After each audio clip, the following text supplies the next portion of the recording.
Yeah. You gotta work. You gotta work, grind, shine, it's mine. Gotta show everybody it's my time. Getting here, you gotta work, grind, shine. Never mind who talking down, cause they lying. Don't talk, you gotta work. Welcome to Let's Talk with Carl Lee. Let's Talk is proudly presented by attorney Frank Walker. Real talk, real experience, real results. FrankWalkerLaw.com. Let the conversation begin on Let's Talk. Hello, ladies and gentlemen. This is Carl Lee with Let's Talk. I got my two co-hosts in the building. I feel like I am like underdressed, I think, compared to the two. No, you're not. I think today is one of those kind of days that, in Hollis, when you sent the script, I was like thinking to myself, I was like, man, that's a lot of stuff. Yeah. But we're going to hit. It's going to be like a hit and miss kind of deal today that we're just going to get down. And we also have a guest at the end of the show, at the second half of the show. It's just one of those weekends where it's just like so much stuff going on. Yeah. So we'll start. Okay, so as we know, the legislator, we basically sort of X'd ourselves out of the whole high school transfer rule here in West Virginia, and the WVSSAC is taking it back over. Now, let me make this clear. The WVSSAC does not necessarily create the rules, quote unquote. What they do is they have a committee of principals and ADs, so they have like a rules committee. What the rules committee did was they put out options. So they gave the option to say we can keep the rule as it is, we can go back to the old rule, or we can create the new rule. Now, what the new rule, they presented the new rule, and the principals and the ADs throughout the state, they voted on it. So this is what they're going to go moving forward to 2026. Here's what the new rule says. So you get a one-time transfer for students in 9th and 10th grade. So you get a mulligan. You get a free shot to go wherever you want. If you're in 9th or 10th grade, you can, if you don't like your situation at your school, you get a one-time transfer. The deadline to transfer is September 1st.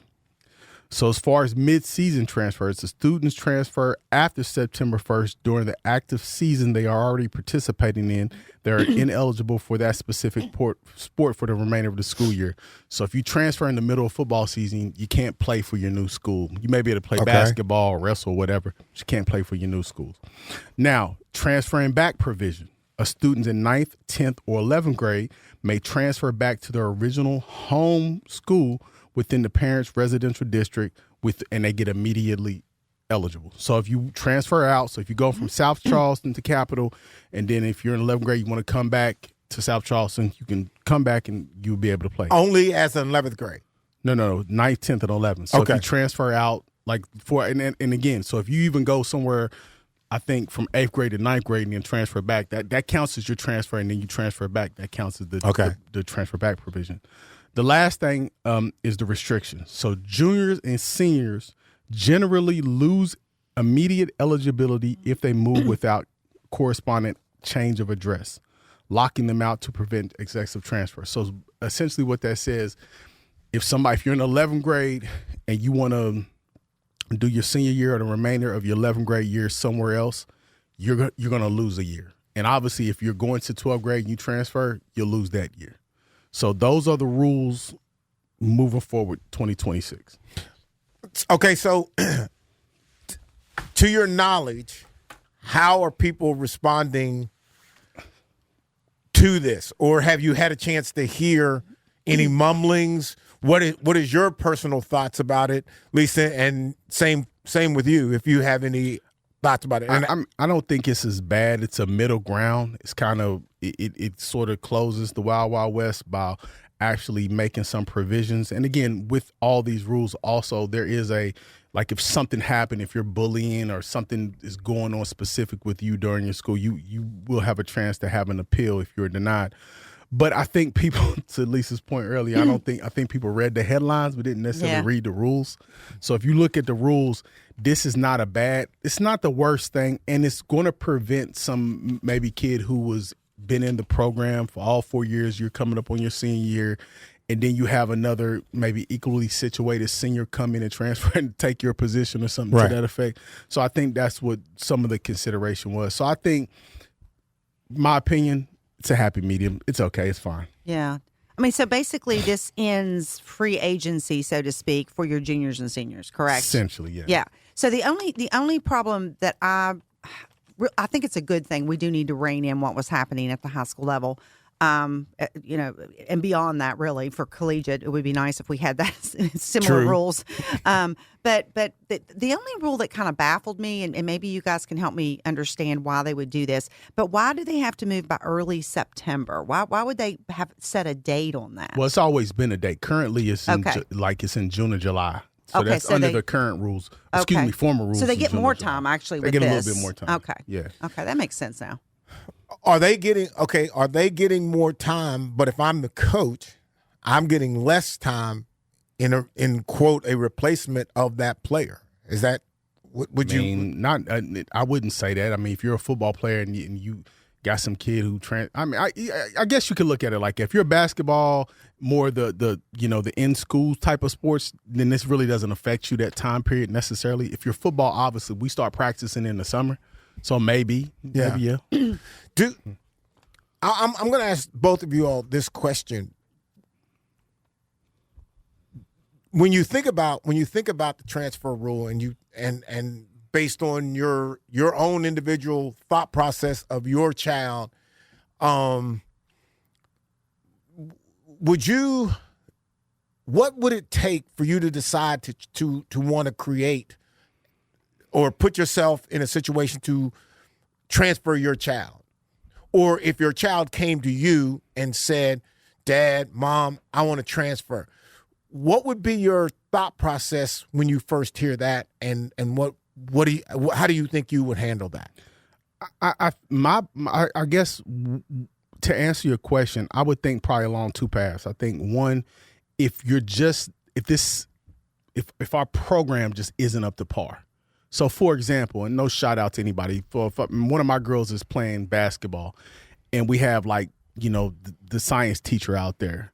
Now, the science teacher is not a basketball coach. They didn't want to see the team collapse because nobody wanted the job. So now they're just kind of out there just to help the kids, but they're not necessarily a coach.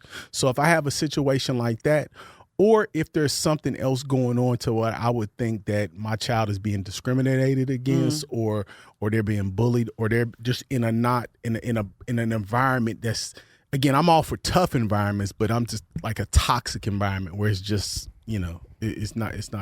it's not going to do anything for their development. So those are my two circumstances. I totally agree with what Hollis just said. And, there should be some kind of underlying factor of why your child is coming to you and asking for a transfer. And your job as a parent is to get to the bottom of it. And, it could be an emotional, like you said, an emotional trauma going on with another student or another student athlete on the team that, they're being bullied or they're not comfortable playing with that athlete. Maybe the coach is, like you said, not qualified to do. We know that happens a lot in school districts because of the shortage of teachers and people willing to coach. But I think if your child comes to you and says, this is what I want, as a parent, it's your job to explore why they want it. Yeah. Okay. Oh no, so he's going to disagree. Yeah. Okay.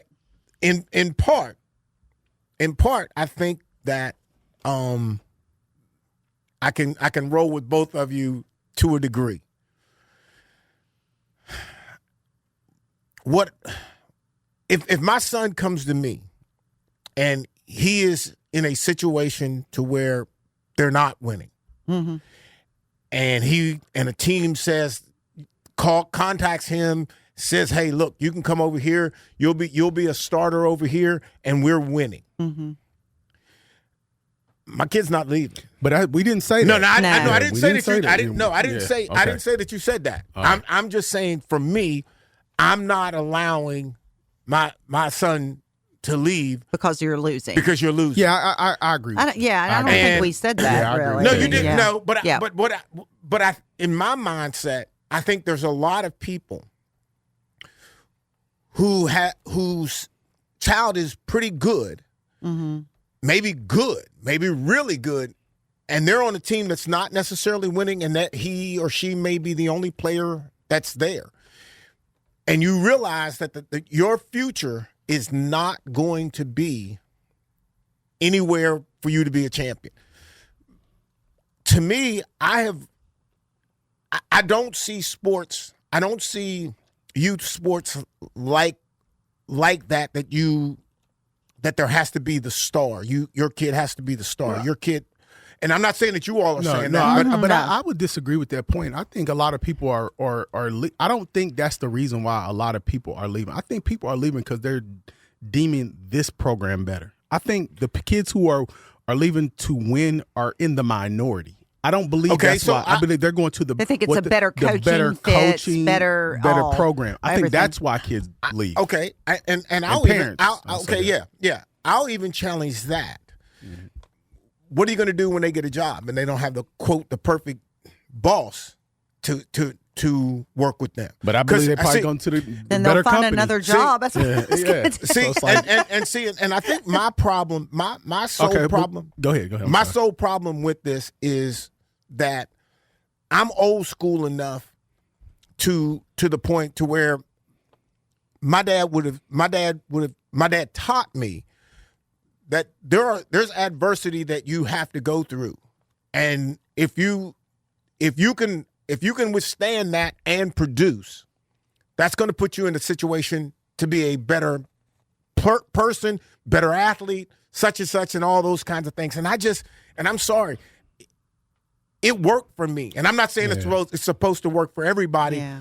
But I don't know how to go past that. But I also think you were in a situation where you didn't have the luxury of looking around. So you took that advice that he gave you, or took those lessons that he gave you, and you had to swallow that holistically. You didn't get a chance to be on the internet and I'm looking at what all these other cool programs are doing. You just didn't have that. And sometimes, and I think that could have been a challenge. That would have been a challenge for me, and maybe I could have easily thought to want to move. Yeah. And I was just going to say, sometimes losing coincides with not just players that aren't or athletically able to do what other players are doing. It could go with bad coaching. And so, sometimes it looks like they may be leaving because the team is losing games, but it could really, actually be the fact that the coach is just, there's a better coach down the street at a different school. So and also, speaking of transfers, President Trump, he issued an executive order for a NCAA transfer rule. So basically, again, we got to take this with a grain of salt. There's been a lot of talk. This probably is not going to be cut the constitutional mustard. But these are the things that he laid out in the transfer, in his executive order. So he limited the you get one free transfer. You have imposed a 5-year eligibility window. So you have 5 years to complete your athletic sport. So you like we've seen some players now have been 7 and 8 years in college. He directed the NCAA to create new transfer rules. So he put the pressure on them. Compliance with the executive order is going to be tied to federal funding. Basically, he reduced the free movement of athletes, limited the frequency of transfer, and basically restore roster stability. Coordinated federal oversight of the transfer-related issue. So basically, he wants to get the Department of Justice, get Department of Education involved. He's going to create a registry for agents. He's going to pair transfer limits with broader eligibility reform. So again, a 5-year cap, restriction on professionalized participation. That means we've seen the G League, pro basketball players coming back to college. So I guess he would try to nix that. And he would push Congress for formalized rules. So basically, again, just get the federal government involved. Now, again, a lot of athletic directors and people in the know don't think this is going to go anywhere. They think it's going to be challenged, and the Supreme Court would basically shoot it down, which I tend to agree with. But just what do you guys, start with you, Lisa, what do you think of the the name of the whole act, and I have to read it off because it kind of was it sounds so dramatic, but urgent national action to save college sports. Yeah. I'm okay. That part's kind of whoa. Like you said, Hollis, it's an executive order. It's not a law. And so we have to see whether or not it stands up, in a court of law. But here's my problem with it. If we're going to limit player mobility while we allow the college coaches to move freely that's a problem, isn't it? Yeah, the problems I have with this are probably beyond the scope or what I want to talk about on this fun show. So I have some real problems with this. I think, but let me go to the positive. I'll do the positive. Now, I think the 5-year window is probably a good thing. I don't necessarily have a problem with that. I don't have a problem with that. Can you play all 5? No. You have 5 years to play your 4. Yes, just like it used to be. Okay. Absent of somebody getting hurt or something like that. Now, it being tied to federal funding, that's not going to pass muster. Congress getting involved, stop it. We don't want that. But I think all in all, to your point, Lisa, I think we can't police players in this money environment when we're not willing to police coaches. We can't police. We talked a couple weeks ago. We had Delegate Fluharty on here. We know the money that's coming in not only from alcohol, not only from ticket sales. What were some of the Final Four in NCAA tickets? They're like thousands of dollars from gambling, gaming sites, every other commercial. So we don't want to limit how these young men are getting paid. However, I think in order to keep the sanctity of what we, romanticize of college sports, we have to do something. Yeah. Because, again, if you look at the 2 NCAA champions in the major men's sports, you look at Indiana and you look at Michigan, Michigan's entire starting 5 were transfers. Yeah. Entire. They came from somewhere else. I think this was, their first year here? Yeah, I think so. And you saw that the women's coach from Tennessee lost every single player. She has 0 returning players. She's from West Virginia, too. She coasted Glenville, won a national championship. And they were in they went pretty far in the NCAA tournament. So, it goes both ways. It can drain 100%. You or it can make you. It can do either. Well, when I think about this, and I see it from all of and I look at it from all of the negative sides of it, because I think that's the chance that it could take place. Mm-hmm. I don't see why there's an opportunity to transfer. Like, why? Okay, pick a school and stay, because it's money. Yeah, but it's not that simple. I 100%. But what do you think about the executive order, though? Do you think it's okay? Do you think it's no? No. The one thing that I don't want to have happen is I don't want it to become a political thing. Yeah. There you go. I don't want it. I definitely don't want it to be. We do not need that in sports. No, politics are hard enough without. You don't need to put your hands in there, because I don't even know if you know enough about it. Yeah, 100%. You're just jumping in and doing things. I don't know. I just wish there was a way to get back to old school playing, that you pick a school, you play for that school, and you're done. And that's just how I just don't know how to change my mind on. I think one of the coaches, and I think what's my guy's name? I can't remember. Which name. Coach? Calipari. Okay. Calipari. Yep. Am I saying it right? Calipari. Mm-hmm. He was saying something that I thought was, again, I don't necessarily agree with his perspective, all of it anyway, but he did say something that I thought was critical. Like most of these guys, you're not going to either have a long career. And again, basketball is a little different because you have so many opportunities, but you're not going to have a long career, or eventually that career is going to end. So you have that your highest potential earning potential, like when you're in your 20s and early 30s, and then from there it's just going to level off, right? So if you're if you're not at a school for 4 years, or 3 years or 2 years, and you don't get to develop those relationships, then those job opportunities, that notoriety in the community is not going to be there, right? So if you're at a school, if you're at a Marshall or WV, and I spent 4 years there and I'm a legend and I'm a starter, you're always going to be able to make a living. Major Harris is never going to be broke in West Virginia. Never, ever, ever. Right. And with the transfer, you going to, like, this kid's literally going to like 5 different schools. You're not developing relationships with anybody. No. And I don't understand why that's not clear. You're changing because what you want to me, chasing. you're chasing money. Yeah. Or you playing time or something. Or something, and I like that, Hollis, because the reality of trying to be a star on 4 different teams in 5 years. Yeah, it ain't gonna happen. How do you? No. I mean, you better have been a superstar coming out, and as you keep moving, they're only going to be talking about you because you're moving, and not any of the no yards, no tackles, no interceptions. They're just talking about you leaving. Yeah, and I think in this day and age, I think fans want, like, the good old days whenever you could name all the players on your team every year because they were returning, and people respect that. And whenever you're, it's a constant influx and outflux of players and coaches, and it just makes the game. It doesn't even feel like it's your alma mater and your school. You know what I mean? Like, there's no legends. There's no legends. Yeah, like there won't be another Major Harris if we can't keep somebody there for more than a year. And West Virginia, so West Virginia had a big weekend. The state. So our Marshall's women's basketball team won the NIT. Yep. And the men's basketball team won the new Crown basketball championship. So it's kind of like what the CIT was back in the day.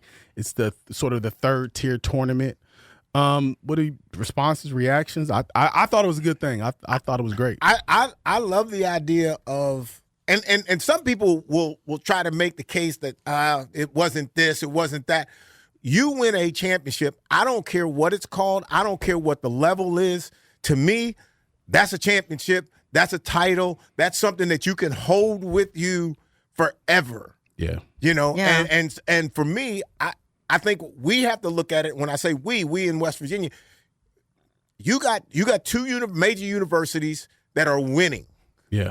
Yeah, you've got to be proud of that. You got to be proud and of that. And the way they did it. I mean, both teams. I mean, the men, of course, theirs was an OT thriller. I mean, they won 89-82, but they started down 6 points in OT. Yep. And I think we were even texting in our thread, and I was like, I'm going to bed. They're going to lose. Such a good game. Yeah. Oh, my God, it was a great game. Of course, Jerry stayed up and was like, you missed a good game. But anyway, yeah. Really good. So that was, and the way Honor Huff played. I mean, he was unbelievable. He had like a career high, I think I read 38 points and 8 3-pointers. So he was just unstoppable in that game. And it's an opportunity for you to show out, to try to get that draft pick. One of them kids is going to get drafted from that tournament. To me, I agree with you. I don't know how you can't. I don't know how you can pass on some of those kids when you see that play. Yeah. That's special. And it kind of gives us some hope for the whole program because, this is Ross Hodges, their head coach. This is his first year up there. And so, to win a tournament championship, regardless of the level, even if it's not NCAA, right. I mean, that's pretty impressive. Yeah, I'm glad they didn't and quit. Me too. So we got 2 other championships games. So we have the men's NCAA championship game and the women's NCAA championship game. We'll start with the women's. Now, again, prior to that, we had the whole thing with Gino and Don Staley and different things of that nature. They were kind of going at it. But, again, the women's game, the championship game was actually, it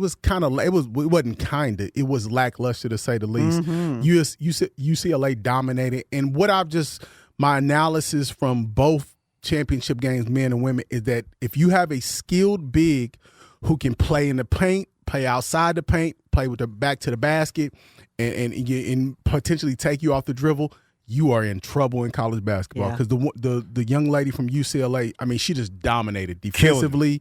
She dominated offensively. She was just a force. I mean, it was a 28-point blowout. Yeah, crazy. I mean, it was never close. I mean, they kept them completely. Gamecocks were completely out of that game the whole game. Back in the day, when somebody like that, when they're that tall and they're, quote, the center, if they're out past the 3-point line, you ain't covering them. Yeah.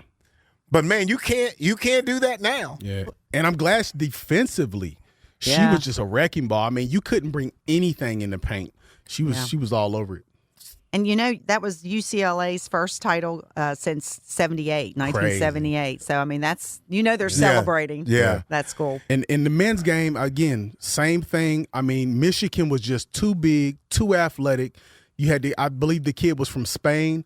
I mean, he was dominating. And again, My type of basketball, good old And American-style basketball. He did pick Michigan the last podcast to win, so I remember that when I saw the game. Good old American Hollis basketball. wins. They were rough. They were taking it, Connecticut, to their credit, they're taking it to the rack. I mean, they couldn't really get around the big guy, but it was a good, scrappy game. Yeah. I did not pick Michigan. No. I think you were Michigan. with me to pick. We both picked UConn, I think. We said. Okay. Didn't we? Maybe you did. Yeah. We'll have to go back and listen. I think you're the loser. I'm always the loser in this little game we play called the podcast. Yeah, I think that you're the loser on that one. I took Michigan. I think I went with Hollis. Well, I did read Michigan's defense held UConn to like 30.9% shooting. I mean, Crazy. that's really good defense. Yeah. And or bad shooting. Yeah, Well, and they couldn't it's a make any threes combination. either. Yeah, they couldn't make any threes. They combination. tried to take it to the rack, but they couldn't do it. anything. I think they were drained. I mean, they had a lot of close games. Michigan didn't really have did they have a close game? They had a couple, but not. They didn't have Not the at the battle end. that UConn had. Obviously, with playing Duke and everything. Yeah, And to your point, I just want to say this. Like, I think when you get into the like tournaments and you got games back to back to back to back, that's tough. You know, and you got to be able to maintain your shot, getting up and down the court. Man, I think that is legs are getting tired. I mean, you got to get rest. I mean, that's a huge challenge. All right, we're going to take a quick break and we will be right back. Let's Talk with Carl Lee is presented by attorney Frank Walker. Real talk, real experience, real results. FrankWalkerLaw.com. Comment on episodes or suggest topics at our Facebook page. Search for Let's Talk with Carl Lee and remember to like the page to become part of the conversation. Let's face it, bad things happen to good people. Seriously injured in a car accident, trucking accident, or even wrongfully arrested. Life happens, and when it happens to you, you will need sound legal advice and aggressive representation. That's when you call attorney Frank Walker at 304-413-0179. That's 304-413-0179. Lock it in your phone, text it to a friend. 304-413-0179. Or visit online at attorneyfrankwalker.com.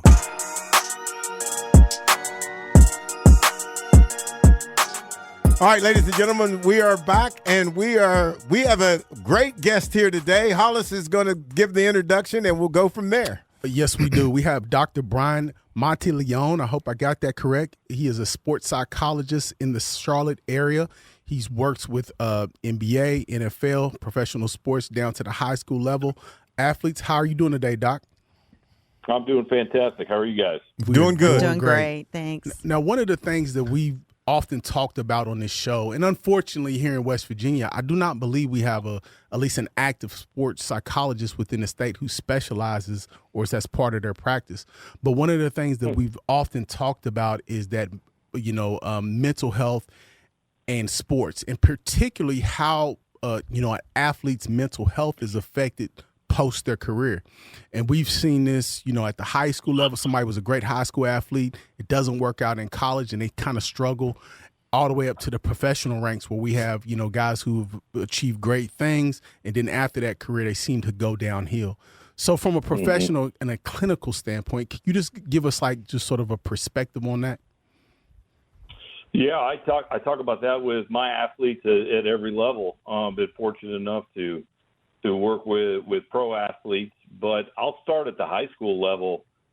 These guys a lot of times are really, passionate about their sport. They're your diehard men and women that are very devoted to their sport. And, a lot of times they hope they can continue, but when they don't, there's a transition sometimes about what it's like not to be an athlete and kind of, how to develop some extracurricular activities and things that they sacrifice playing sports, particularly if you played multiple sports in high school. You were pretty busy, right? And so that's one of the things that we talk about is how do we develop this entering college, and how to begin to find some interest so you can enjoy college and have a great time and be successful and move on with life. College level, a little bit different. As a former college athlete myself, we always want to play pro, right? Yeah. Every college person upperclassmen that I've worked with, it's all about, hey, I want to get to the next level. Not everybody's that lucky or talented, right? But that reality becomes a little bit more of a difficult conversation. I mean, we talk a lot about issues with stress and pressure, confidence, anxiety, performance anxiety. What to do when you have a slump? You know, if you're a baseball player and you're 1 for 12, you know, and you're only playing 55 games or whatever it is, like that hurts. Scouts are watching. So sometimes it works out for them, sometimes it doesn't. And I see more anxiety and depression and identity issues with my college athletes than I do my high school athletes. Now, my experience in the pros is a little bit different. Their dedication is like no other. And, Carl, I know you're an ex-NFL guy, and you probably know that better than anybody, but the ones that I've worked with at the NBA level, Major League Baseball, PGA Tour, that is a very difficult thing because you are all in. This is your livelihood. You are a professional athlete. The women on the women's tour, same thing. They're all in. Everything is about that. And they have to be to perform at the highest level. But when it's done, there's a tremendous transition. There are all kinds of identity issues we talk about. Who am I now? If I am not this person, if I am not in front of the crowd, I don't hear 60,000 cheering. What do I do if no one's asking me for my autograph? I'm just a regular schmo, kind of cruising through Starbucks, and I'm under the radar. People are used to pampering me as a professional athlete. And let me say something to that point. I think for the professional athlete, I think the hardest part of that is somewhat the recognition, but what comes with that recognition when you're playing. And when you get done, there's an expectation, I think, for certain types of players. I don't have an adjective to give them, but that there's an expectation that they belong. You should give me this. You should do these kind of things for me. And sometimes it's that guy that was maybe just below great, maybe just good. That guy that's in the middle, it's almost as if he is trying to get the greatest part of his career when it's done. Have you seen it that way? Like the guy who is kind of like I want to maximize my name. Yes. I see that with a lot of guys. Go ahead. I'm sorry. Go ahead. I was just going to say, I see that with a lot of guys that happen all the time, and we're sitting there talking about him like, man, why is he tripping? Like, but I guess there's the actual real issue there. Oh yeah, of course there is, because we're trying to hold on to this identity as a pro athlete, as a star, as a almost big star maybe, to be recognized. I mean, that strokes the ego pretty solidly. And what I see is, some of these guys are trying to get into this business, that business. Podcasts are hot, right? People, I'm going to do a podcast on this, podcast on that. And so whatever the hot thing is, but that identity, that ego, I'm sure somebody's in their ear talking about we need to maximize your name and your dollar while we can. For those guys that fly under the radar. Not everybody's a Randy Moss, where, the look, the name, you see him, you know who it is.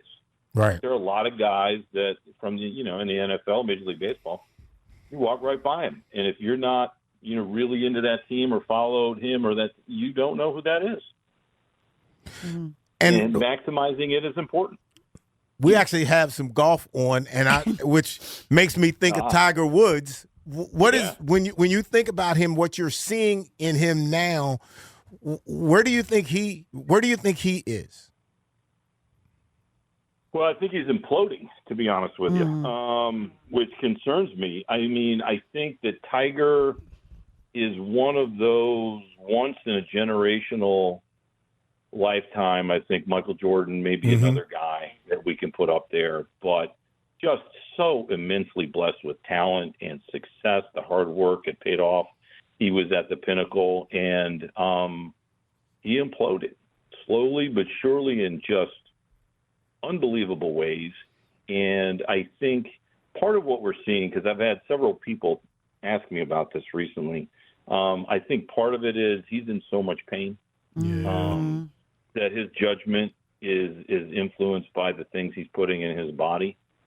Other people have asked me, why in the heck is he driving? Because he's in control. He's a control guy. He's always been a control guy. That's what was a huge part of his success. So giving that up is not easy. My grandfather lived to 95 years old, and he drove till he was 95 years old. I had one of those. And that's frightening. It was frightening, but he did. So Tiger's used to being in control. He's used to writing that narrative. But I don't think he's thinking clearly, and I think he is in a tremendous amount of pain. And I think by not competing, he is all out of sorts. I think the TGL was great for him. To see him compete in the championship, I knew for sure he was going to play in the Masters. And then he had the car accident. Yeah. And that's a heck of a blow. Always been a Tiger fan. Hope for a speedy recovery and from the mental side, the emotional side, and the physical pain side for him as quick as possible, but very difficult when you're on top like that. Hello, Doctor. This is Lisa Otey. I'm one of the hosts here on the podcast. Thank you so much for coming on tonight. I'm gonna change gears a little bit here. So we've all watched, a game, whether it would be, basketball, football, whatever sport it is, and we've seen an athlete make a huge mistake that probably, sometimes costs the team the game, or, just it's you watch it in the NCAA tournament, you've seen players that because of what they did, their team probably lost the game. How do you help those athletes regain their confidence after they make a massive mistake or have a public loss like that? Are there some methods that you use to help them get their mojo back, so to speak? Yeah, that's a great question. I think one of the first things that we have to do in a situation where we have failure is we have to accept it, right? Like acceptance means here are the facts. We're going to strip judgment. We're going to strip opinion away. And sometimes that's really hard. Because all athletes want to be successful. Nobody wants to fail. Nobody wants to let their teammates down. But in this instance, we take a look at, I was watching the UConn women's game over the weekend, and I can't remember who it was, but she went in for a layup and she missed it. Late in the game, it was a critical miss. And she turned around and she ran down the court in tears. Yeah. And, she felt it instantly. But if we go back and we look at the tape of that game, there are so many plays that didn't happen that all contributed. And that's one thing we do is, I kind of let them process and get it out. Tell me exactly what you think. And then we're going to go back and we're going to take an honest, factual look at, the game, the match, whatever it is. And we're going to learn from it. And I'm a true believer in learning in sport, learning in life, obviously, but learning in sport. And that takes some humility.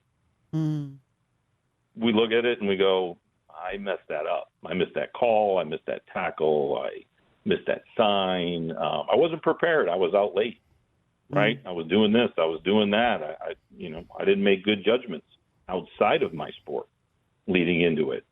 We have to own it, and that's a part of it. But I think one of the things that's key is, can we own it without being a bad person? That's great. But and separating that is really important. And I think that leads to another, topic within that.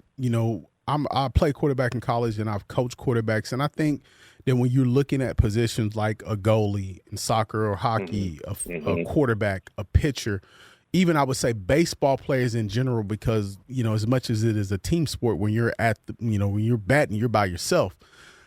What advice or what methodologies, exercises do you use in order to get players who are in high pressure positions to, relax, get in the flow state, and just to be able to play and sort of get outside of their heads? Yeah, that's a great question too. It's really multifaceted. One of them really is in preparation. What are we going to do to prepare? How do we have purposeful practice leading into competition? Purposeful practice. I like that. Yeah. Yeah. One of the things you always hear Derek Jeter talk about when asked about how he was able to perform at the highest level at the highest moment is his dedication to practice, to mirror there so that he felt comfortable in those situations. So one of the things I work with my athletes on is let's just not go, I don't want to go to the range and just hit balls for 5-6 hours and think like that's going to help me. It might actually do the opposite. In fact, it does quite a bit. Or our quarterback, right? Where's my film study? And if I say I studied film, how did I study film? Am I studying film properly?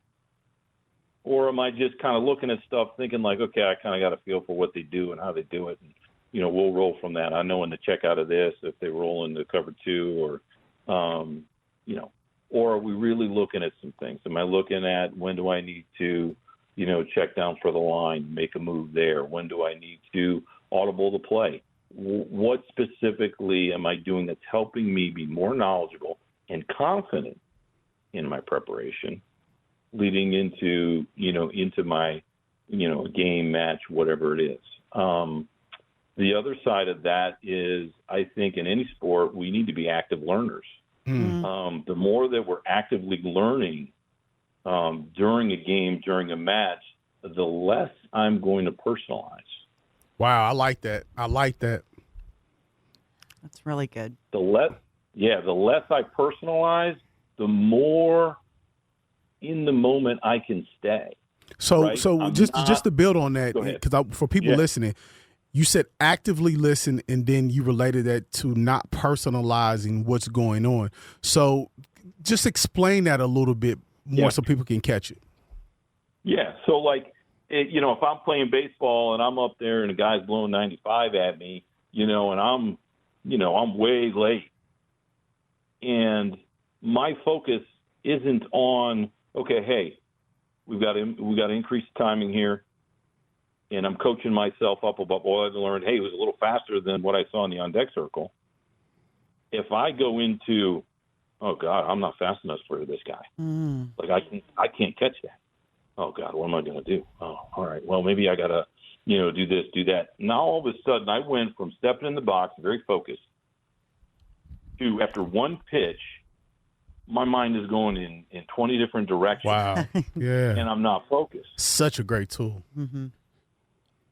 So, and then if I have, say, a failure in that at-bat, well, now I'm really down on myself. And does that carry out on the field? And how do we, one of the things I talk about is, part of this approach prevents that domino effect. Yeah. Right? If I have a bad at-bat, then I go out and then, I get a ground ball or a fly ball and I make an error. Well, now I've just hurt my team twice. Now I'm really kicking my backside, right? Like I'm really upset with myself. And I'm out of the game. I'm not a part of it. And I'm not helping my teammates at that point. Wow. And we can take any sport. Watch a quarterback who throws an interception. How they respond to that interception when they go to the sideline will tell you a lot about where they are in their confidence, in their skill, in their mindset, and in their leadership. It's funny that you brought that up because I was sitting here and I was listening to that and I can remember guys who made a mistake, not even a major one, but they made a mistake. Mm-hmm. And now they come to the sideline. They don't want to talk to anybody. It's like they shut themselves off. Yeah. And what you're saying is there's not a real reality for them to be able to get back into the game, get back to the player that you thought you were going to be, because you don't now you're not trusting yourself. You're not you're still fighting that last play. You're not using your analytical skills to even figure out what happened. Yeah, and how many times has the coach said, forget the last play? Yeah. But I think coaches say forget the last play, but there's no follow up to say, okay, this happened and this is why that happened. You see what I'm saying? I do. You see what I'm saying? How do you forget the next there's no follow up. The coach doesn't have a philosophy on how you forget that. He just tells you to, right? But he tells you to. And Just do it. Yeah, and the domino effect. I mean, that you can take that and just put it in real life terms, because you're at work and something goes bad, and then you're like, well, that was my fault, and then you can't focus, you can't concentrate, and it just keeps the ball keeps rolling, and then you have a really bad day. So that's basically in taking it to layman terms, what you're saying with athletes is the same thing, basically. Absolutely. The layperson that something happens on the way to work or at home before they get into work, and if they make a comment, well, this day is going to suck. Right. That's a domino effect. Right now, after that, I'm looking at anything that's possibly negative. That's another domino in my way for today. So what advice, maybe a parent, they haven't gone to see a sports psychologist yet. They have a youth athlete or maybe a high school athlete. What advice other than, because I think what you've laid out so far is it's gold. Particularly, like I said, not taking it personal, be more analytical than you are emotional, figure out, what's going on as opposed to, it's you or what have you. But what general advice would you give to parents on how to manage their younger youth athletes? Yeah, one of the discussions I have with parents is we have to have realistic expectations. Not everybody's Tiger Woods, Michael Jordan, Peyton Manning, Randy Moss. Okay, let's just, let's get a perspective. But also let's get them with coaches that match who they are. I'll tell you a quick story. I had a little 8-year-old guy that was a pretty good ball player, I guess, was on a travel team. His mom brings him in after they went to Perfect Game in Atlanta, and then they went down to Disney to play. And this poor little guy didn't play one inning of any of those games. That's on coach. That's disgusting. He was throwing up in the hotel room because he was so anxious and afraid to make a mistake and an error. And the coach was the main culprit because he's screaming at him. Oh, wow. And finally I told Mom, I said, listen, you leave him on this team, you're going to hurt this little guy. And he's a great little guy. I said he needs to either A, quit the team, find another team, find another sport for right now, but get him away from this coach because what's happening to him is not normal and it's hurting him. And that's a true story. And they ended up quitting this team and getting away from this coach. So it had a happy ending. It did, thankfully. Yes. And I'm talking to this little guy about it, and he's just buckets of tears. Oh. Who doesn't want to play at Disney? Oh. Yeah, for sure. This is hard. Right? I mean, sign me up. So, well, I have one more question for you, Doctor, if you don't mind. Sure. So your experience, it sounds like you've worked with all levels from little league on to college and pro level. You've worked with all different ages and types of athletes. So, in your opinion, what is one of the most crucial yet probably overlooked mental skill sets that you need in sports to be successful or not be successful? But do you have one particular personality trait you feel like is? That's a great. I don't know if I've ever been asked that question. Let me think for just a quick second. I'm sorry, I didn't mean to throw you for a loop here. No, it's great. No, I mean this is what I want to know. Well, I'm gonna give you a little more than you asked for. That's okay. It's the willingness to accept there is no perfection, but the drive to see how close you can get. Wow. That's true. Right there. You nailed it. Wow. See? And you have, and to that, you have people who are afraid of what the potential might be. They may have the skill set, but what they're worried about is what if I don't make this play? What if I don't do this? Yes. And they're more than likely not going to do anything because of that risk. Right. It holds them back. Yeah, it holds them back. Holds them back tremendously. I had a Major League Baseball player talking to me about, we were talking about the game tonight, and then immediately shifts into how next Tuesday he's got to face Kershaw, and Kershaw's hook has always gotten him, and I'm like, that's 6 days away. Yeah, it's way far. Come back. Take care of this one we got now. Yeah, let's play tonight. Yeah. Well, and in this environment where we have not only just the pressure to win and perform well, which that's always Gonna be been there, but now we have added pressure when you have like social media, when you have all eyes on you, when a great play could be on ESPN top 10 and a bad play could be all over the internet. What are some of your thoughts, or how do you manage and navigate athletes through that?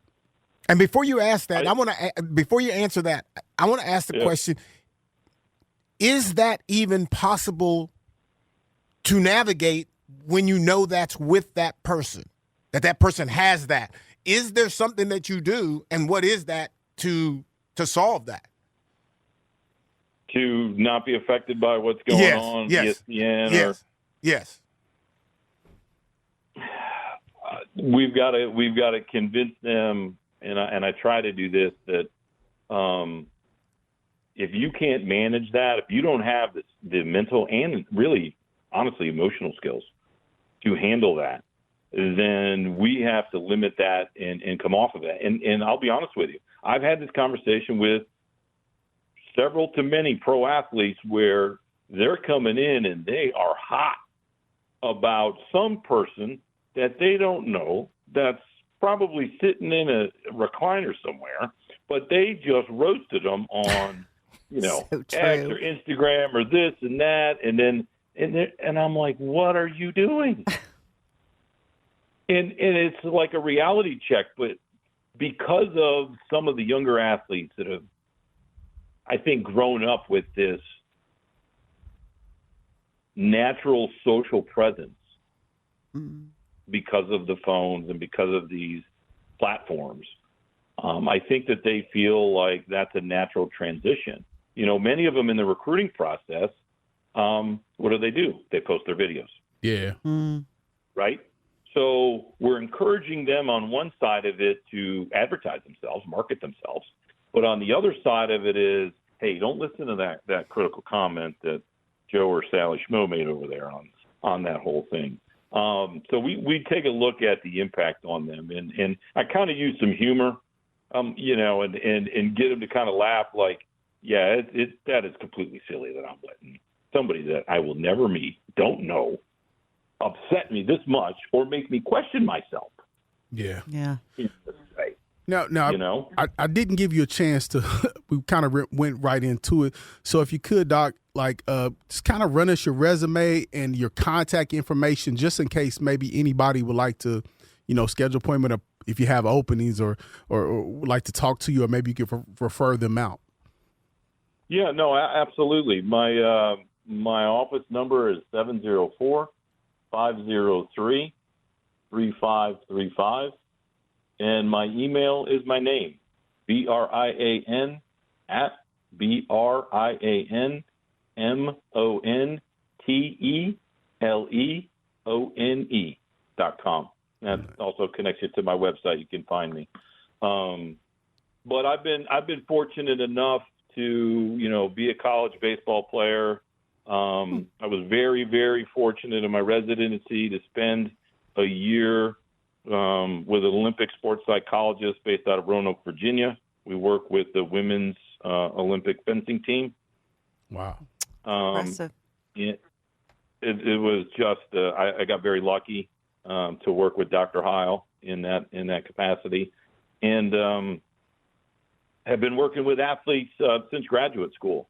And I have All-Americans at the high school level. I have All-Americans, national champions at the collegiate level in several sports. I have a Masters champion in golf that I was lucky enough to work with for a few years. And a variety of sports. I even Charlotte has a roller derby team. Nice. And one time I got a phone call, and I'm like, I will probably work for free just to meet you guys. Yeah. This is For just sure. a unique situation. My grandma used to love roller derby. Oh, that's funny. Man, unfortunately, they didn't come in, so I was a little disappointed. So That's a resume builder. For sure. And before we let you go, recently the NFL, Roger Goodell, he mandated that every team, have a mental health professional. I don't know if it's like a sports psychologist, but a mental health professional on staff. So do you see that something that's going to be, just sort of standard practice, not only at the professional ranks, but maybe even down to the high school ranks? Yeah, I would love to see that be something that's standard. I mean, I know that, I like to affiliate myself with high school and college athletes down here and have built a network, which is great. But I think there's two pieces to this. And Carl, you might be able to jump in on this too, because I find this with my athletes that find me through their agents and things. But they, as much as I think that is a valued resource on any team, NFL team, MLB, whatever, players are very suspicious about talking to employees of the team. Oh, yeah. About think about things it that are going on with them, Yeah. right? For fear that there is no confidentiality and that their privacy will be exploded and it's going to be all over the team's business. The coach is going to find out, yada, yada, yada, up to the owners. And so, one of the things that I think in my position, being in private practice and being, kind of separate from any team is that I hold to them that confidentiality will be upheld. I was in contact with the president of one of the NBA teams out on the West Coast, and the player that I was working with, I said, you can tell me what you will allow me to tell him or not. And that made him feel a whole lot better, knowing that we could just talk. So as much as I am a tremendous advocate for mental health on every team and every sport, up and down, high school, college, and pro, there are some drawbacks, Carl, right? Yeah. Like, would you go in there and talk about some things to the mental health professional, that's employed by the Vikes? I would be hesitant because even back in my day, even going to the trainer and saying something's hurt, and he goes to the coach and tells him that, we don't think he can play. Now I'm out. I think there's a lot of at least old school players would not be willing to step out and get any kind of, no, I'm good, I'm fine, don't worry, my mental health is good. And I think that's probably a big problem that we're having that we're having now with former athletes is they won't go. Yeah, and honestly, that's the former athletes, particularly some of the NFL guys that I've worked with, were flat out honest with me. They're like, Doc, if I met you when I was playing, I wouldn't have said a word to you. Yeah. I'd have nodded to you, walked by you, and I would have never come in there. If you did a training, I might ask you a question or two that was generic, be nice to you, and I'm gone. I'm not talking to you because of exactly what you're talking about, for fear that something would get back to the coach or the ownership that would negatively impact them. And there's a lot of players they don't want to know. If something's wrong, they're not interested in that. And that's an unfortunate situation, but the reality of that is, they want to just live their life and for as long as they got, and they don't even want to get checked. They don't want to, because how do you not go get, like, when you got an opportunity to go get checked out, everything, and you don't go, and it's free. You don't go. That's healthcare is expensive. Yeah. So Doc, I've sent guys to Raleigh to go get the full exam, Carl. Yeah. I'm like, you got to you go. went, right? You are 45, 50, 55 years old. You need to know what's going on with you. Yeah. And Doc, could you just give us your contact information one more time? Because I would really like to, as much as we've been talking about athletes on this segment, I think particularly as it relates to youth and younger athletes, we could probably the parents probably need to be involved as much as the athletes do to sort of build that perspective and help navigate that emotional and mental health side of their children. So if you give your contact information one more time. Oh, absolutely. Thank you. 704-503-3535. And then my email is BRIAN@BRIANMONTELEONE.com. All right. Funny story about that. I actually got fired because I was working with a female golfer, and her dad was the issue. And I told him, and he did not like that. I'm sure he did not. Sometimes you get fired when you're honest like that. That's good. I probably need to seek out your services, Doctor, because Carl fires me every week, so I probably need some therapy. They keep fighting over the lights over there, so you need some help. Right, we do. Well, thank you, Doc. It's been a true pleasure. Appreciate it. And we definitely want to get you back on as we try to navigate this thing, because I think we're just seeing it more and more, particularly like, we've had a couple suicides and different things of that nature. So it's definitely something that needs to be talked about more. Well, I appreciate you guys having me on, and I would love to participate whenever you thought I might add some value. Thank you so Thank you, Doc. much. It's awesome. All right. You guys take care. All right. You Thank too. you. You too. Yeah, that was awesome, man. To get that kind of information, to have an opportunity to get that kind of information is to me is like, it's critical, and especially young athletes. Yeah. And I hate to talk about football like it seems like it's a negative, but if you're playing football and you are an aggressive type player, quote, a good player, there's some possibilities that you could have some issues, or you could eventually get them. You need to make sure that you get yourself checked as much as you possibly can, just so that you're aware. Yeah. Because, man,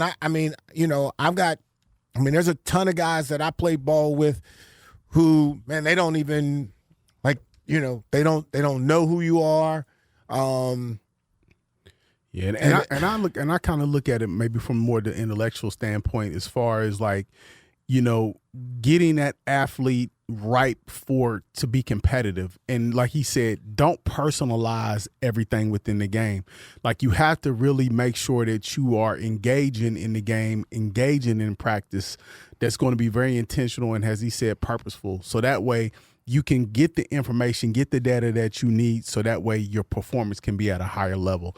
So I think just, post game, whether you're done playing the game, or whether you're in the game, or maybe even before you start, this type of help can really propel you to where you want to go. Yeah. I mean, I thought everything you said made sense. I would hope that maybe, I don't know if Charleston has, someone with his type of qualifications for our athletes, but it would be nice if we could have somebody like that available for our personal athletes here in that's a must. Kanawha That's County. a must have. And I don't think we have one. Yeah. I don't think so. I don't either. think we have one.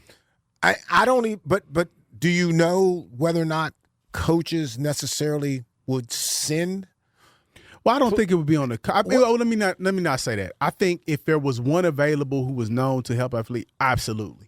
Particularly, like I said, if I have a quarterback, a pitcher, a linebacker, I have those critical positions in which I need. What I know you could perform at a high level, but you have some sort of mental block.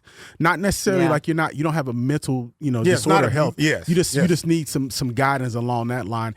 And like I said, even to help the team, even to help you as a coach to be a better coach. I think definitely parents and coaches, because I've had several people ask, but I was like, I don't know of one. I mean, I know some general. And unfortunately, from a statewide perspective, we have a shortage of psychologists and therapists just in general. So and that's why I had him give his information, because maybe he could reach out, have a couple telephone calls, and try to help some of our athletes here. Well, ladies and gentlemen, we're glad you joined us today, and we will be back again next week. We're out of here.